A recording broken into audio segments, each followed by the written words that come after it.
It's your boy Nirguna in the house, back with another Arsenal news episode. Well, ladies and gentlemen, here we are. We are actually bringing you an exclusive news episode wherein we're going to talk about the transfer news. We come up with this kind of stuff every single day, twice the news episode.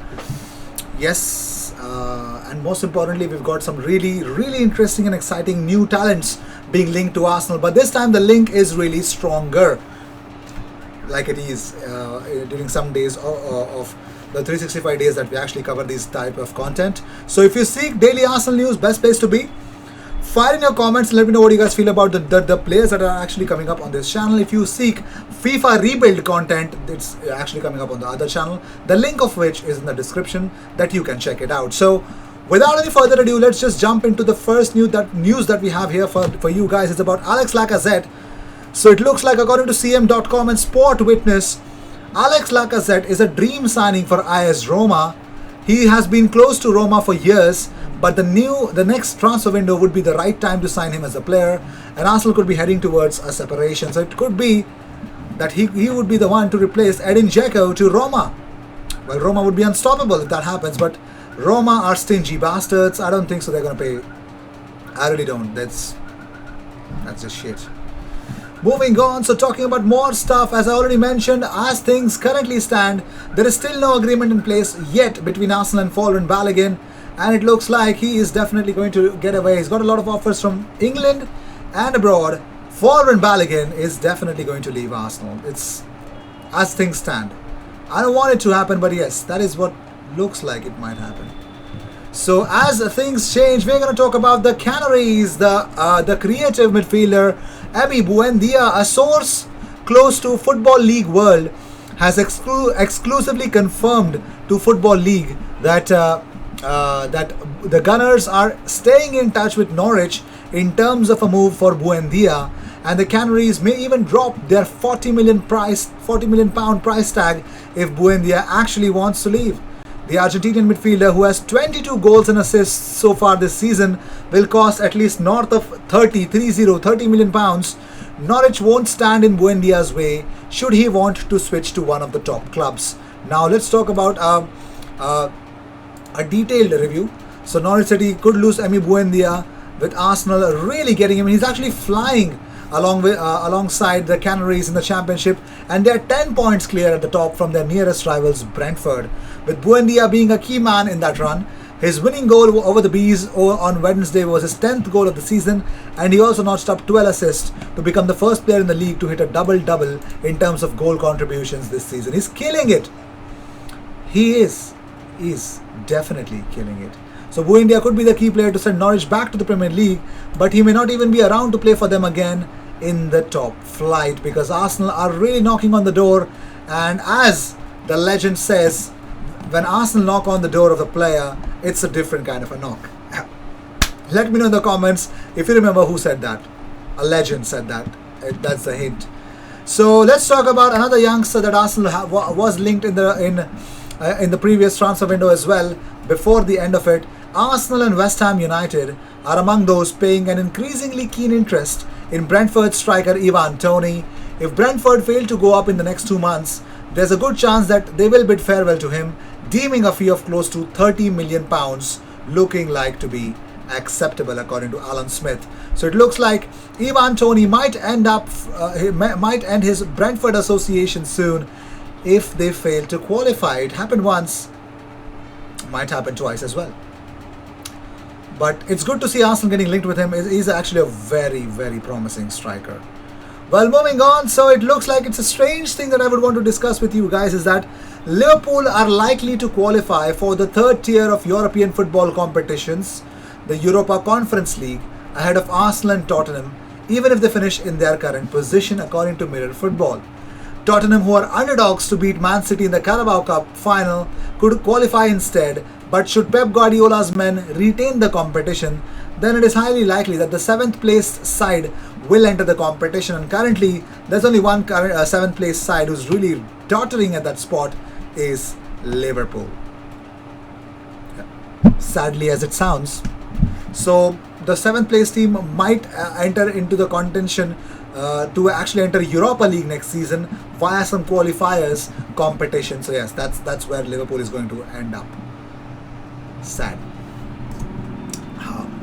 Very sad. Well, moving on. So, talking about some really interesting stuff, I've got to you the injury report. So, you could see Alex Runarsson, left knee. Alex has recovered from a strain to his knee, is now back in full training. Emil Smith Rowe. Emil was substituted just before halftime at Leicester City last Sunday with discomfort in his hip. Assessments and scan this week have shown that it is not a significant injury. Emil will be assessed and checked regarding this availability ahead of Saturday's clash. Yes, that's exactly what's going to happen. So let's see how things will turn out to be. Two players.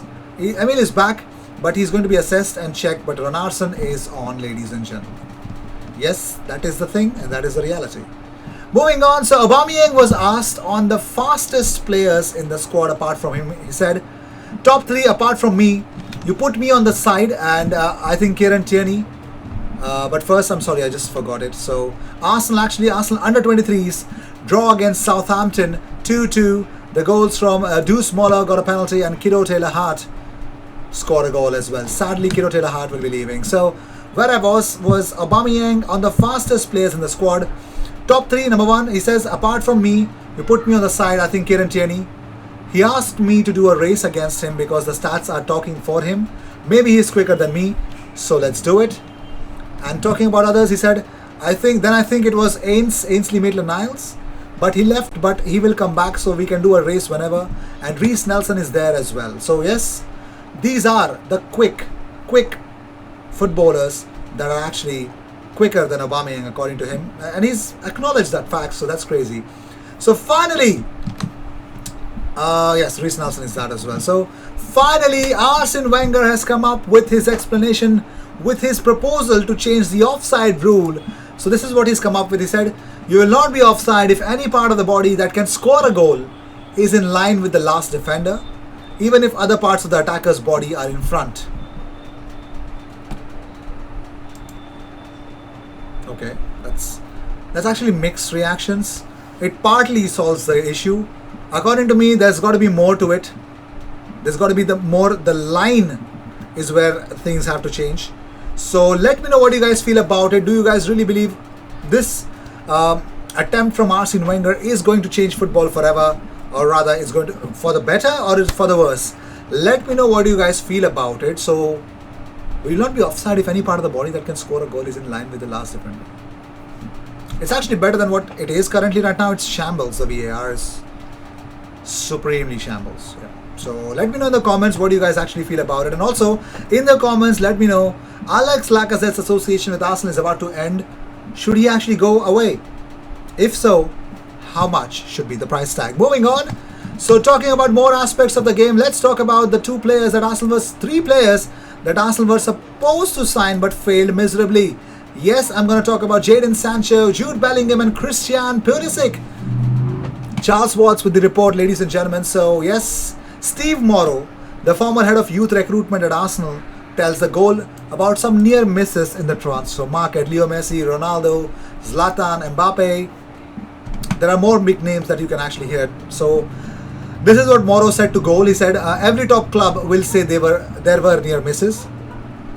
Jadon Sancho was certainly one of those. We missed out on him when he moved from Watford and went up to Manchester City. And then again, when he reached that age at City, when young players have a choice to make, Jadon felt that his future was away from Manchester.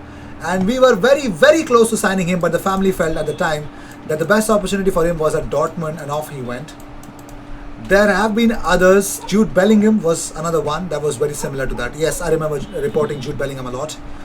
So he says when he came to the end of his contract at Birmingham and was debating whether to stay there and sign a scholarship or move somewhere else, we were very close to that one as well. But sometimes it just does not happen and you have to accept it. And here's another star name that he says was Christian Pulisic.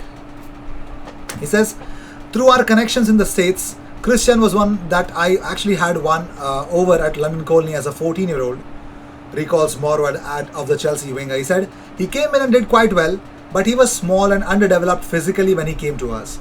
I did see his potential, but he was certainly being physically in terms of behind in terms of same age group with our boys. I wanted to bring him back again, but it just didn't work out, and he went to Germany, unfortunately.